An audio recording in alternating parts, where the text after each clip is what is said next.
What's going on, guys? It's Paul from Boosted Films, and welcome back to another tutorial video. This video is about the lower control arm bushings that go in the front control arms of EVO 8 or an EVO 9. Now, if you already watched my video about installing the ball joints, you'll notice that a lot of this stuff is very similar, especially as far as removing this control arm itself, because you'll want to remove this control arm to press in these new bushings. But really, for SEO purposes and everything else, I just figured I would make a separate video for doing these bushings compared to these ball joints. So here we are with this other video. So this probably isn't a very common thing that you'll have to replace, and most likely if you are replacing it, you might not be like me and putting back in OEM style bushings. You might be putting in something a bit stiffer, something to make things a little better for track days with your car, and that's totally fine. The procedure for this would be very similar, so hopefully this can help you out if that's what you're doing as well. So I hope you guys are enjoying my continued documentation of everything I'm doing on my EVO. If you have any questions or concerns, or if I did anything wrong, please be sure to let me know. Check out the comments section of this video, or look in the video description for any updates that might be needed. But otherwise, we'll get into the video. Alright, so the first thing we're going to want to do, of course, is take off our wheels. So if we don't have an impact wrench, you'll want to break your lug nuts loose while the car is still on the ground. And next we're going to jack up the car and remove the lug nuts all the way, and then take off the front wheels. So once you've removed your wheels, you'll want to set your car down on jack stands. You can place the wheels underneath the car just for added security if you'd like. Always remember not to use your jack to hold up your car. Your jack is meant just for lifting and lowering your car. You'll want to set it on jack stands. And the first thing we're going to want to do is remove our lower ball joint here. There's a bolt and a nut you'll have to remove to get that free. So again, you're going to notice a lot of stuff is removed here that you would not have to remove. But the good news for you is it makes it a lot easier to see what you really need to do to get that lower control arm out.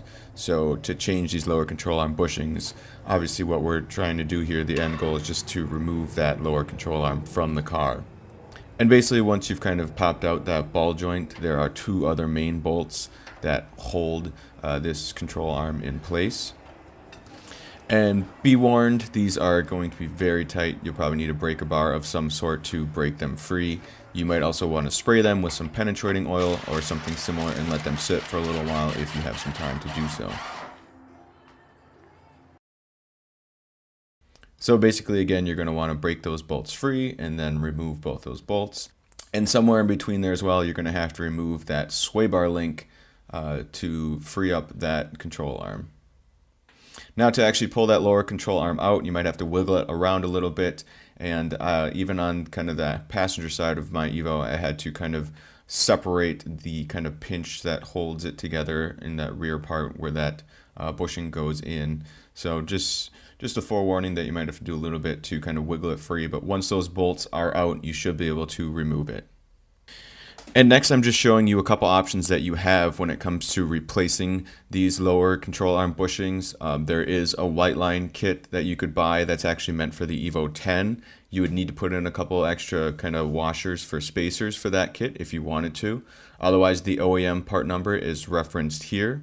And then there's also a cheaper brand called Feebest that you can get as well. So what I ended up doing was installing one OEM one and one of the cheaper Feebest brand ones, just kind of so hopefully I can do my own testing in this department and make sure that they hold up well. So I won't obviously be able to let you know right now how they performed. It's going to be kind of a thing over time. So check the comments or video description to watch for any updates when it comes to how these actually perform. So a lot like if you were changing the ball joints in these lower control arms, you do need to press these old lower control arm bushings out, and you'll need to press the new ones in. And honestly, if you're going through the effort of changing these lower control arm bushings, you probably want to do the ball joints at the same time unless you had just done them for some reason. I do have a separate video on changing the ball joints as well if you want to check that one out. So the concept really here is to have something big enough to hold that control arm in place that allows you to press that bushing out, and you'd need that bushing to be able to press out and fall through whatever is holding the control arm in place. Something you might also be able to do is find a local shop with a press if you don't have a press of your own, and you could pay them to press out your old lower control arm bushings and then press in the new ones. In here you can see the bushing is pressed out almost all the way. And we just took a quick measurement, making sure there wasn't a big taper or a certain way that the bushing should be pressed in.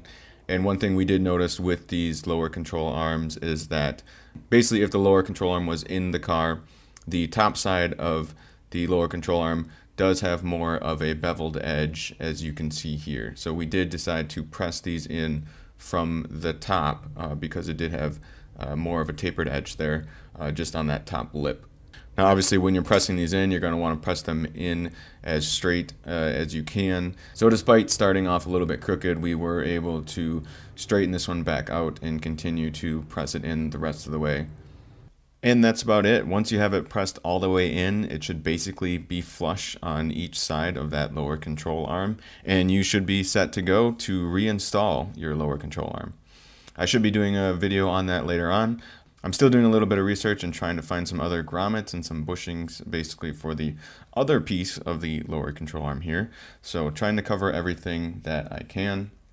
And just for reference, in this video, I ended up using the OEM bushing on the passenger side or the right side control arm, and on the left side or the driver's side is where I went with the cheaper fee-best option. So we will report back on that if anything significant develops.